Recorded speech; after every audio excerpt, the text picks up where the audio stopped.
tipo de reparación. Por ahí he oído que alguien quiere hablar de reparación económica. Los hijos no se van a pagar con plata, compañeros.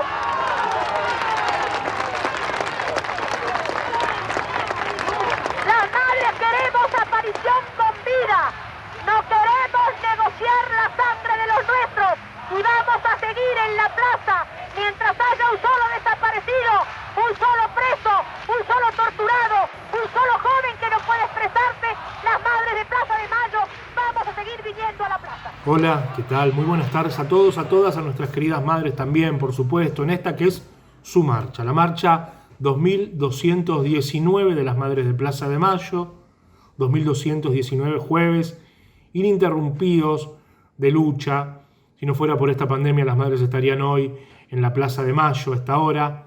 Estamos así, cada uno en su casa, pero conectados por ellas a través de las redes sociales, en forma virtual. Las madres, desde que inició la pandemia en marzo, no han interrumpido en ningún momento su actividad política, su participación pública, su intervención en todos los conflictos que hacen a nuestro pueblo. Para hoy quería comentar lo que dictó en el día de ayer, un fallo muy importante que dictó el juez federal de Dolores, Alejo Ramos Padilla, un juez muy valiente en una causa muy sensible, muy complicada, que siguió avanzando desde que empezó, nunca dejó de investigar y de avanzar Alejo Ramos Padilla, a pesar de los múltiples obstáculos que le impusieron a esa causa, que nosotros en la Plaza de Mayo fuimos comentando semana a semana todos y cada uno de sus avances. Esa causa se inició en enero, febrero del año 2019, cuando, si bien el macrismo estaba en retirada políticamente porque todo indicaba que iba a perder las elecciones y efectivamente las perdió, decía, a pesar de esa retirada política, todo su andamiaje seguía intacto, seguía activando en forma muy agresiva, y la causa por eso vale doble el esfuerzo de Alejo Ramos Padilla, y es digno de destacar que hayamos llegado hasta esto, hasta la confirmación de los procesamientos, la ampliación incluso de ellos y la elevación a juicio oral de esta causa, que ahora empujaremos para que finalmente sea juzgada. En el día de ayer, quería darles con precisión el dato, el juez federal amplió los procesamientos de los fiscales Carlos Stornelli, fiscal federal de Comodoro Pi, de Juan Ignacio Bidones, fiscal de Mercedes, de Marcelo D'Alessio, que es el único que está preso por esto, un falso abogado que andaba pavoneándose en los medios, también del exdirector de la AFI macrista, Pablo Pinamonti, y del periodista de Clarín, Daniel Santoro. La causa, lo que el juez investigó e imputa a estas personas procesadas, es la conformación de una asociación ilícita que cometía espionaje ilegal para perseguir políticamente a opositores al gobierno macrista. Y lo que logra probar esta causa también es que esa asociación ilícita estaba constituida por actores del Poder Judicial, por periodistas, por medios de comunicación hegemónicos, también por servicios de inteligencia, y esta es la gravedad institucional más importante que tiene el macrismo en sus 4 años nefastos de gestión del Estado argentino. Tenemos que desterrar esto, tenemos que apoyar finalmente al juez y a los que ahora van a enjuiciar en el juicio oral y público, en la instancia de juicio oral y público, esta causa, para que finalmente quede condenada y de una vez y para siempre se puedan desterrar estas prácticas. No nos tenemos que olvidar que este fiscal, por ejemplo, el fiscal Stornelli, sigue estando en Comodoro Pi, sigue estando en su despacho dictando dictámenes, pidiendo indagatorias, hablando sobre libertad de expresión, por ejemplo, en un fallo judicial, una vergüenza. Y una vergüenza también el jefe del Ministerio Público Fiscal, sin acuerdo del Senado, que lo sigue sosteniendo.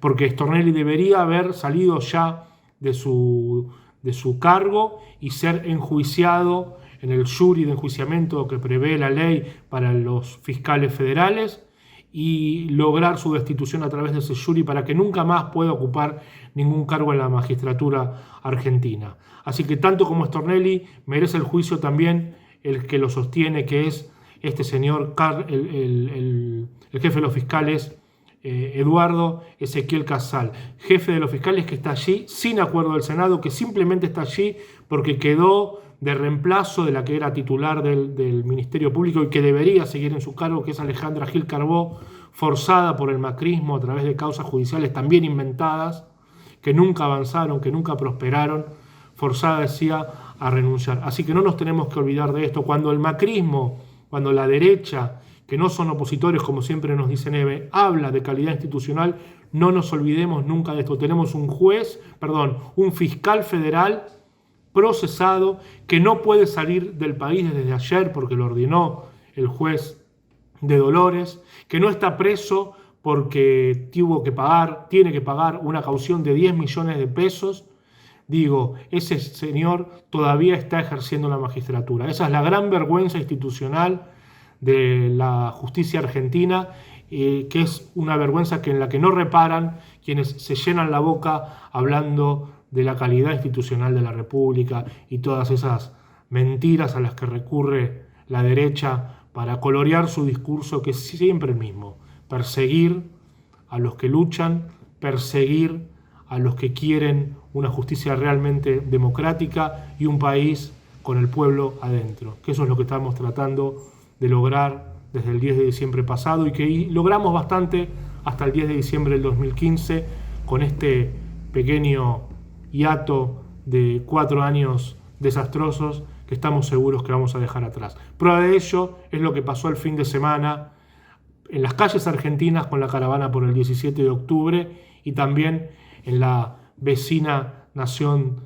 de Bolivia. Para eso es que les voy a presentar a quien va a seguir detrás de mí, que es Ariel Basteiro. Actualmente es el director de Astillero Río Santiago, pero fue hasta el año 2015 embajador del gobierno argentino ante el Estado Plurinacional de Bolivia y nos va a hablar de lo que pasó en Bolivia este fin de semana y de su proyección para toda la región, antes de, como siempre, nuestra querida Eve Bonafini. Nada más, los dejo a todos, a todas, hasta el jueves que viene. Este último fin de semana tuvimos una noticia que nos llenó de alegría y de mucha emoción. En Bolivia, el Movimiento al Socialismo, el MAS, el partido fundado por Evo Morales, arrasó en una elección sacándole 25 puntos de ventaja a Carlos Mesa, su contrincante, en la elección donde los bolivianos decidieron volver a la democracia y volver a tener un gobierno popular que dio respuestas durante 14 años a sus necesidades, a sus demandas, a sus inquietudes. Evo Morales triunfa y lo hace a través de Luis Arce, quien fue su ministro de Economía, quien comandará hacia futuro el gobierno en Bolivia. Yo tengo que retrotraerme a la última marcha de la Resistencia, la marcha número 31, el 30 de noviembre del año pasado, cuando Eve, con la sensibilidad y la capacidad de percibir cuándo y dónde hay que hablar y cuál es el momento oportuno y la necesidad de levantar la voz, me convocó como ex embajador en Bolivia de Cristina a hacer uso de la palabra en el cierre de aquella marcha. Para mí obviamente fue emocionante poder compartir ese escenario con un símbolo único en el mundo de la lucha, la consecuencia y la pelea por los derechos humanos, por el respeto de los derechos humanos, como son las madres de Plaza de Mayo y Eve de Bonafini. En aquel momento nos llamaba al dolor incluso el peligro por la vida del propio Evo Morales, que había salido de una manera casi caótica gracias a Alberto Fernández y al presidente Obrador hacia México. En ese momento todavía no sabíamos si iba a venir a la Argentina. Este último año compartimos con él todo su sufrimiento, toda su preocupación para lograr que por fin se pudieran llevar adelante elecciones que en algún momento estuvieron en duda y que no dudábamos tampoco, no nos llamaba la atención si esa elección terminaba siendo fraudulenta o se desconocía la voluntad popular, porque el gobierno de derecha, la dictadura de Áñez, de la autoproclamada presidenta, era capaz de todo. Tan capaz como haber asesinado en la masacre de Sencaba y Zacata a más de 40 bolivianos, tan previsible como haber perseguido y tener presos políticos actualmente en Bolivia, de tener exiliados, asilados en las embajadas, persecuciones por donde se las mire.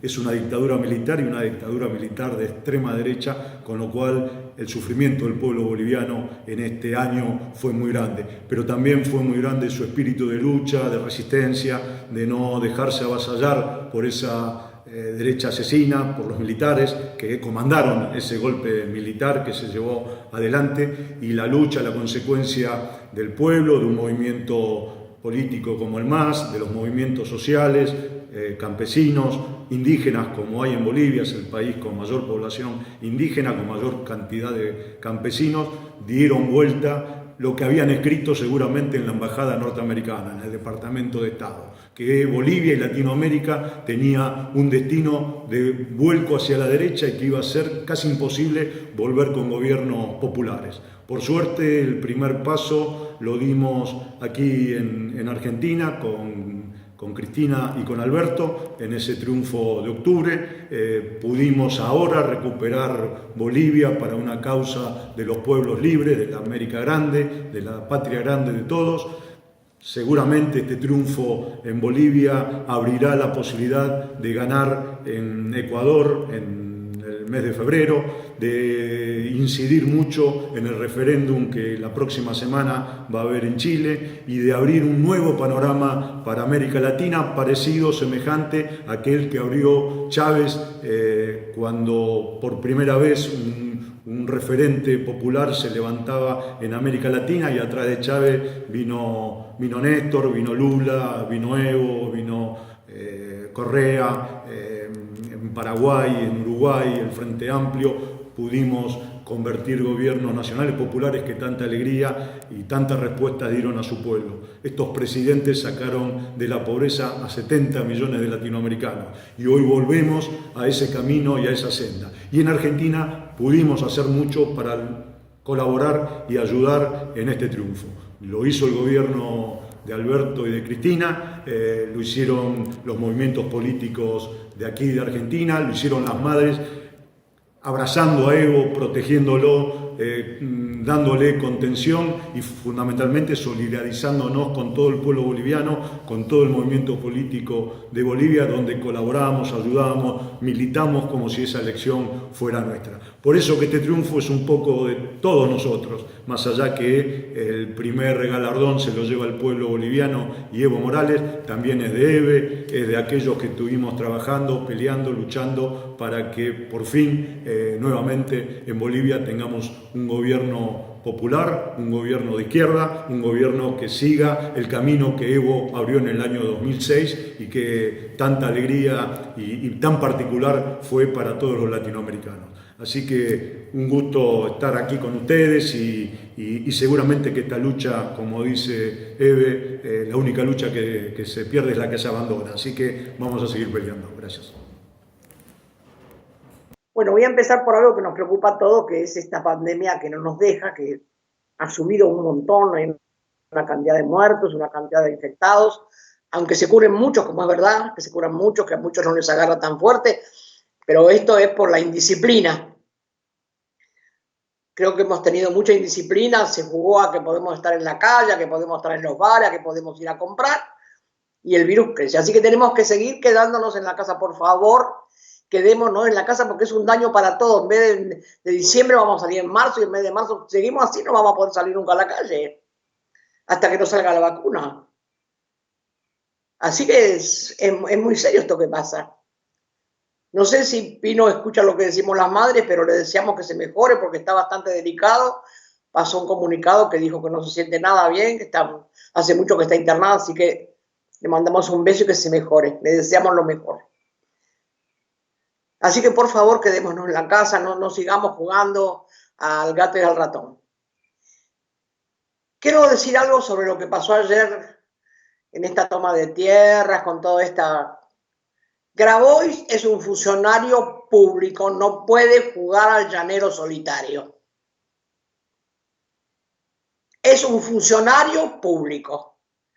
Si quiere hacer teatro, vaya al teatro. Si quiere jugar al llanero, que juegue al llanero, pero que no sea funcionario. A mí me dio mucha vergüenza que un funcionario hiciera lo que hicieron ayer.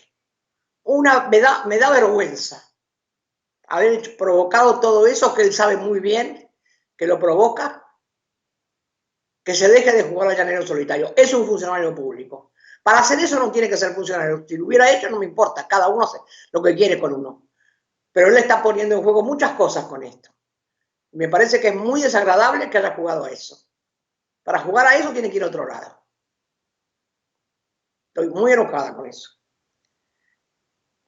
Otra cosa que quiero hablar, que me pareció espectacular, es que el señor presidente está proponiendo el UNASUR nuevamente. Va a trabajar para eso. Es tan necesario.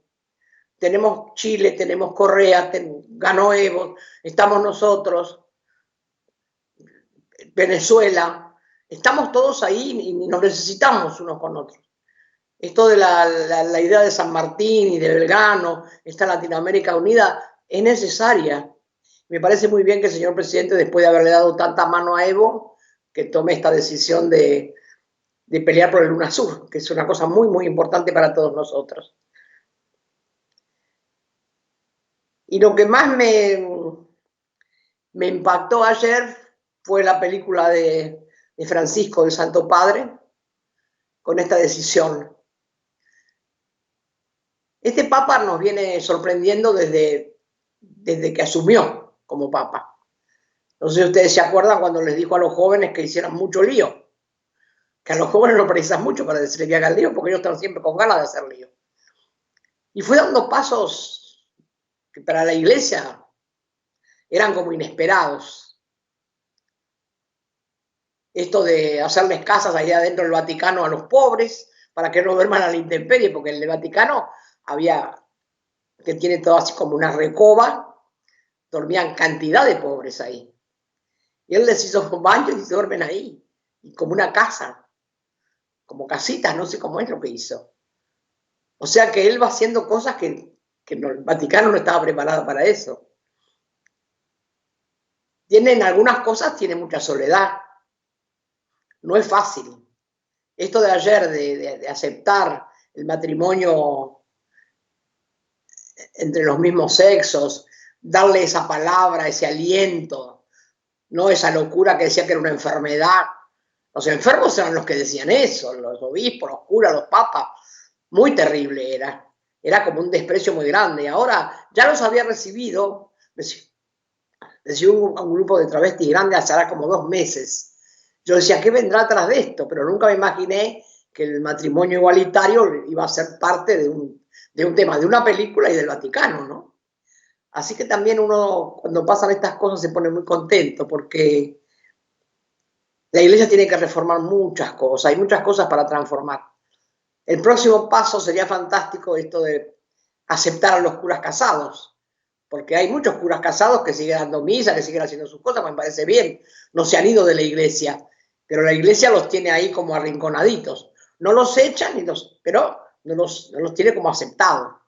Y me parece que también es una cosa muy importante, porque cuando uno escucha a muchos curas hablar de la familia y de la maternidad y de la paternidad, y ellos nunca formaron una familia ni tuvieron hijos, no pueden hablar ni dar consejos sobre lo que no conocen.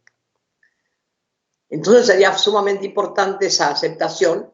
El que no se quiere casar, que no se case, bueno, hace voto de abstinencia, fantástico. Pero los que sí se quieren casar y los que sí tienen compañera, que sean aceptados, que no sean mirados como sapos de otro pozo. Porque esos curas tienen una conciencia de la familia, del hambre, de los niños, de las mujeres, que no es la misma que lo de los otros.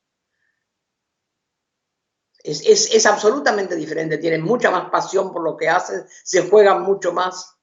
Hay muchos, no son tan poquitos, hay muchos. Curas casados hay desde hace muchísimo, porque a mi hijo mayor lo casó un cura casado, que hacía su misa y tenía sus cosas también, ¿no? hacía casamientos y todo. Un cura casado colombiano. Y mis consuegros, que eran muy católicos, estaban buscando a dónde estaba el crucifijo para casarlo, ¿no? Y el sacerdote, así muy evolucionario, muy revolucionario como eran esos, no le daban tanta importancia a una cruz en una mesa, sino a lo que ellos iban a decir. Y la verdad que prepararon el casamiento una cosa hermosa, con canciones, con una entrega, con una participación de la iglesia de amor que no se podía creer. Yo nunca vi una cosa tan linda y tan hermosa. Y eso me parece que tiene que ver con cómo ellos, ya hablamos de hace 50 años, ¿no? 70 años. No, 50 años. 50 años. Porque mi hijo tenía 25 años. Así que la verdad que a mí me emocionó muchísimo eso. Y ese sería el único paso que le falta, el más importante. Después hay muchas cosas, que haya monjas que sean papas, que sean sacerdotes. Esa igualdad también es necesaria, pero no es tan importante como estas otras cosas que me parecieron. Esto de ayer fue una bomba, porque todo el mundo entero está hablando. Y él lo hace con tanta humildad y con tanta seriedad y con tanta riqueza. Bueno, las madres seguimos trabajando, haciendo muchas cosas, participando. Se cumplen 10 años también de la muerte del padre Cajade, que también era un sacerdote casado. El padre Cajade era un hombre tan metido con los que no tienen. El padre Cajade lo hizo sacerdote plaza. Me acuerdo que era un día antes de Navidad. Me cuenta él, cuando nos hicimos muy amigos, me cuenta que como Plaza no lo quería porque ya él tenía ideas muy revolucionarias, lo mandó a Punta Lara, a un lugar que era una parroquia, pero una iglesita pero abandonada, hecha todo con palos, con cosas de Punta Lara, que había sido alguna vez, había tenido un sacerdote, pero después se vino abajo, y cuando fue no había luz, nada, tuvo que salir a comprar velas. Se sentó como muy desilusionado, como desanimado, porque ese es su primer día de sacerdocio, estaba en un lugar que tenía que pensar que lo tenía que hacer de nuevo. Se sentó en unos palos con una madera que era como una especie de banco a pensar. Fue a comprar las velas, prendió velas para no estar en la oscuridad. Y en eso vienen 3 pibes corriendo y le piden que los ayude, que los corría la policía. Y él los esconde. Era fácil esconderlo en un lugar tan feo. Y le dice que él era sacerdote que había llegado recién y la policía se va. Y entonces él piensa que es Dios que le dio ese mandato ese día a quién tenía que ayudar. Y empezó a buscar a todos estos pibes que tienen pequeños problemas, que roban un alfajor y empiezan con eso y después ya están metidos en algo que no pueden salir. Y armó un lugar maravilloso. Consiguió cualquier cantidad de hectáreas, tenían panadería, tenían animales, siguió la fundación. Trabajó mucho con Alicia Kirchner. Me acuerdo que el día que Alicia le mandó un freezer lleno de carne, además de regalado el freezer lleno de carne, y después yo no podía creer, lloraba que su gente iba a comer carne. Consiguió que los pibes que recogía, que traía o que llegaban y él los recibía a todos, a nadie le decía que no, ni le preguntaba de dónde venían. Consiguió que los pibes que tenían alguna discapacidad atendieran los kioscos de las estaciones de tren. Hizo un laburo, se murió muy joven, tenía 36 años. Yo lo acompañé mucho porque él quería irse a Cuba, tenía cáncer, pero bueno, ya estaba muy grave y bueno, no hubo forma, no hubo casos y no lo pudimos salvar. Pero ahora, a los 10 años de su muerte, están haciendo una actividad muy importante los chicos que siguen con eso. Hay un grupo grande que siguen con lo mismo, que están trabajando mucho, que, claro, la figura de él era una figura muy aglutinante, ¿no? Y él era un cura casado. Un cura con compañera, no sé si estarían casado o no. Así que de esos curas hacen falta. Porque tienen como otra fuerza. Y otra humanidad. Así que me parece que ese paso que no es muy grande, y que las madres tuvimos que empezar a entender a partir de Esther Cariaga. Ella fue la que nos dijo que había otra iglesia, que no era la que conocíamos nosotros, que no era la iglesia esa iglesia que repudiábamos y que rechazábamos, la iglesia de Plaza, la iglesia de Tortolo, la iglesia que denunciaba a nuestros hijos. En Córdoba había un cura que denunciaba a todos los pibes que eran un poco revolucionarios de las escuelas católicas. Y los levantaban así, se los llevaban y nunca más aparecieron. Ese odio que teníamos, esa bronca contra ellos, cuando nos reuníamos con Esther un día, y yo les voy a traer a uno, y trajo un cura que nos habló de esto que yo les estoy hablando ahora, hace 40 y tantos años. Me acuerdo que estábamos en la casa de Juanita y no podíamos creer que un sacerdote nos hablara así. Y era amigo de Esther. Y ella fue la que nos mostró que había otra iglesia.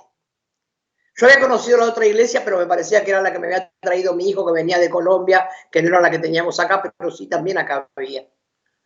Lo que pasa es que no nos conocíamos las madres. Por eso estaban los palotinos. ¿Por qué mataron a los palotinos? Porque escondían a nuestros hijos. Cualquier pibe que se disparaba y que quería un lugar para esconderse iba a los palotinos. Ellos siempre les abrían la puerta. Y mataron a 5 sacerdotes en una sola noche. Los emboscaron en su propia casa. Y ahí empezamos a ver que sí, que había otra iglesia, que es la que queríamos, la que queremos todos, ¿no? Así que bueno, todo esto se lo quería contar por esto que pasó ayer, por esto del padre Cajade. Y ahora el martes, se van a cumplir 10 años que Néstor se cambió de casa. Él, cuando mataron a Mariano, él dijo que lo habían matado también a él. Me contó Cristina que cuando escuchó por la televisión lo que había pasado, cambió de color, se puso rojo. Lo conmocionó, de verdad, que le pegó en el corazón, como dijo él. Así que yo le hice una carta, que salió en un libro ahora, y la quiero compartir con ustedes, porque a veces uno no sabe cómo expresarse, cómo agradecerle, cómo contarles a los pibes jóvenes que no lo conocieron, que siempre sienten hablar de él. Y entonces,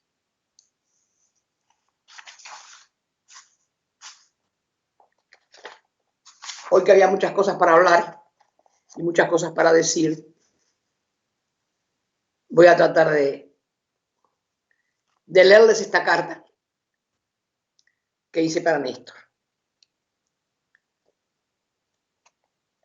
Al imprescindible Néstor, desde mi cocina, del año que quieras. Querido hijo y compañero,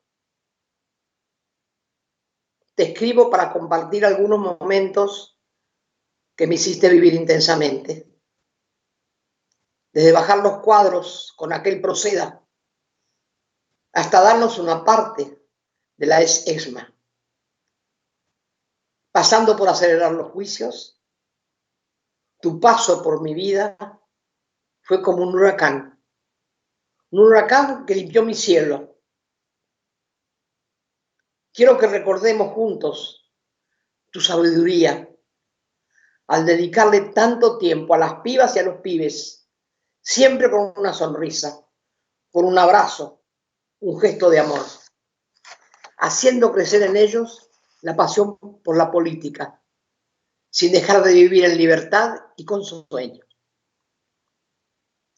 Estos millones de hombres y mujeres que se formaron con vos son los que hoy participan en este gobierno, con la humildad que te copiaron, la sonrisa en los labios y el dolor por los que menos tienen.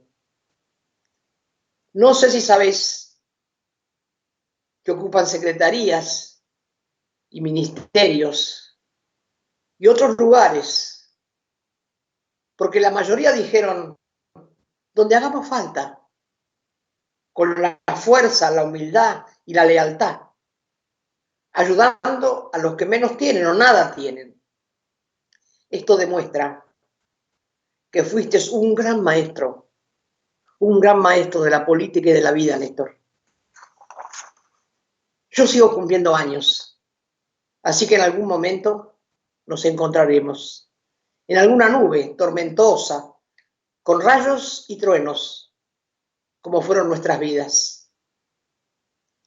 Querido mío, tus sueños junto a este gobierno los estamos reconstruyendo de a poco, porque el ataque de distintos virus es permanente. Nos quieren paralizar, pero no pueden. Desde donde estés, por favor, ayúdanos a pelear por esta amada patria, para que se recupere el trabajo, la vivienda y los placeres de la vida, que son un derecho de todos. Néstor, te llevo en mi corazón, te abrazo fuerte, te sueño muy cerca cada noche y te digo, hasta siempre, querido hijo, compañero del alma. Mamá Eva. Hasta el jueves que viene.